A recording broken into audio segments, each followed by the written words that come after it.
नमस्कार, मैं दीपक एक बार फिर हाजिर हूँ आपके साथ। आज अपने कक्षा 9 का साइंस का चैप्टर करेंगे हमारे आसपास के पदार्थ। ठीक है, इसमें पदार्थ की अवस्था, पदार्थ के क्या क्या गुण हैं, पदार्थ किन से मिलकर बना है, उसके बारे में अध्ययन करेंगे। तो सबसे पहले आता है पदार्थ। पदार्थ क्या है? विश्व में प्रत्येक वस्तु जिस सामग्री से बनी होती है उसे वैज्ञानिकों के द्वारा पदार्थ कहा गया है। विश्व में प्रत्येक वस्तु जिस सामग्री से बनी है यानी उसका बेसिक कंपोनेंट जो है वो उसे वैज्ञानिकों के द्वारा पदार्थ कहा गया है। जैसे हवा, पानी की बूंद, पेड़ पौधे, पत्थर, रेत के कण, ये सभी क्या है? पदार्थ से मिलकर बने हुए हैं। इसके बाद आता है पंचतत्व। भारत में प्राचीन दार्शनिकों ने पदार्थ को 5 मूल तत्वों में वर्गीकृत किया था।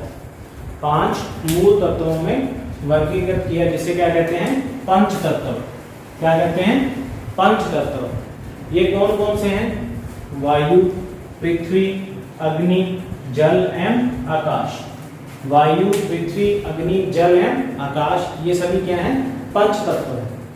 प्राचीन समय से ही भारत के अंदर इनको खोज लिया गया था, इनके बारे में खोज वर्गीकरण का कर दिया गया था। वैज्ञानिक दृष्टि से बाद में हुआ, लेकिन पुराने समय से वेदों में, ग्रंथों में जो है, अपने पुराने प्राचीन ग्रंथ हैं, उनके अंदर दार्शनिकों के द्वारा ही इनको पहले से ही वर्गीकृत कर दिया गया था।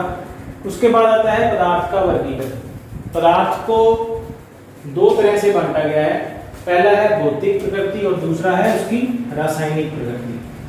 भौतिक एवं रासायनिक प्रकृति के आधार पर बांटा गया है। पहला कौन सा है? भौतिक और दूसरा रासायनिक, यानी उसकी अवस्थाओं के आधार पर, भौतिक अवस्था और रासायनिक अवस्था के आधार पर उसका वर्गीकरण किया गया है।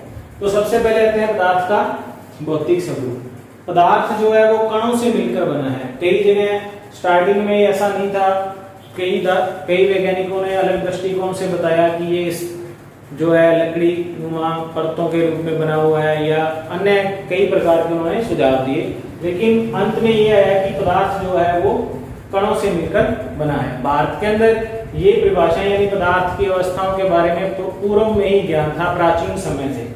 पदार्थ के कण जो है वो बहुत ही सूक्ष्म यानी इतने छोटे हैं कि इनको अपने नगण्य आंखों से नहीं देख सकते, इतना छोटा आकार है। इसके कुछ पदार्थ के कणों के गुण हैं। पदार्थ के कणों के मध्य रिक्त स्थान पाया जाता है। पदार्थ के कणों के मध्य रिक्त स्थान कैसे पाया जाता है? अगर अपने किसी बीकर के अंदर पानी लें और उसके अंदर थोड़ी सी इंक यानी स्याही को डाल दें तो वो पूरे उसके अंदर फैल जाती है, कणों के अंदर मिक्स होती जाती है। और दूसरा इसके अंदर है पदार्थ निरंतर गतिशील है, यानी उसके अंदर वो देखिए स्याही की बूंद गति करती है और प्रत्येक कोने में उस पात्र के पहुंच जाती है। और अगर अपने उस पात्र का तापमान बढ़ा लें, यानी अपने पास कोई ऐसी चीज है जो मिक्स नहीं हो रही है, मान लीजिए अपने चीनी या नमक उसके अंदर डाला है, एक बीकर के अंदर अपने ठंडे पानी को लेते हैं, दूसरे के अंदर गर्म पानी को लेते हैं, एक में चीनी डालते हैं, दोनों के अंदर 1-1 चम्मच, तो जो ठंडा पानी है उसके अंदर उसका मिक्सअप लेट होता है और जो गर्म पानी है उसके अंदर वो मिक्स जल्दी हो जाती है। इसका मतलब कि तापमान बढ़ने पर कणों के अंदर जो गतिशीलता है वो क्या है? बढ़ जाती है और वो तेजी से मिक्स हो जाते हैं। पदार्थ क्या है? निरंतर गतिशील होते हैं। इसका मतलब क्या हुआ? उसके अंदर क्या है? गतिज ऊर्जा है। पदार्थ के कणों के मध्य क्या है? गतिज ऊर्जा है और वो उसके अंदर गति करते हुए डिसॉल्व हो जाते हैं, उसके अंदर समा जाते हैं। और तापमान बढ़ने पर उसके अंदर मिक्सअप होना उनका थोड़ा फास्ट हो जाता है, वो जल्दी उसके अंदर समा जाते हैं। तो इसके बाद नेक्स्ट देखते हैं अपने।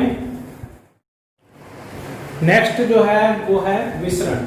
मिश्रण क्या है? देखिए आपने अभी देखा कि अगर अपने किसी भी पदार्थ को जल के अंदर या किसी अन्य लिक्विड के अंदर डालते हैं तो वो उसके अंदर क्या हो जाता है? मिक्स हो जाता है, घुल जाता है। तो जब कभी 2 अलग अलग पदार्थ, इसमें लिखा है 2 विभिन्न पदार्थों के कणों का स्वतः मिलना, यानी अपने को उस पर कोई बाहरी क्रिया न करनी पड़े, वो अपने आप ही एक दूसरे में क्या हो जाए? मिक्स हो जाए, तो वो क्या कहलाता है? विसरण कहलाता है। विसरण की विधि क्या है? जब कभी 2 पदार्थों के कण स्वतः ही मिक्स हो जाते हैं, मिल जाते हैं, एक दूसरे के अंदर समा जाते हैं, तो उसे क्या कहते हैं? विसरण कहते हैं। इसके बाद आता है आकर्षण बल। अब आकर्षण बल क्या है, अपने देखते हैं पदार्थ की अवस्थाएं अलग अलग होती हैं, कोई द्रव अवस्था में मिलता है, कोई गैसीय में, कोई ठोस अवस्था में। तो इनके जो कण हैं ये आपस में एक दूसरे से क्या है, बंधे हुए हैं। वो जो इन कणों को बांधने के लिए जो बल कार्य कर रहा है, उसी बल को क्या कहते हैं, आकर्षण बल कहते हैं। पदार्थ के कणों के मध्य एक बल पाया जाता है, यानी किसी भी पदार्थ को अपने लेते हैं तो उसके जो सूक्ष्म कण हैं उनके मध्य का एक बल पाया जाता है जो उन्हें आपस में बांधे रखता है। इस बल को ही क्या कहते हैं, आकर्षण बल कहते हैं। क्या कहते हैं, आकर्षण बल कहते हैं। ठीक है, तो ये थी अपनी आज की क्लास। नेक्स्ट क्लास के अंदर अब इसके बाद अपने चर्चा करेंगे पदार्थ की अवस्थाओं पर, कि पदार्थ की अवस्थाएं कितनी होती हैं और उनके क्या क्या गुण हैं। अभी इतना ही, धन्यवाद।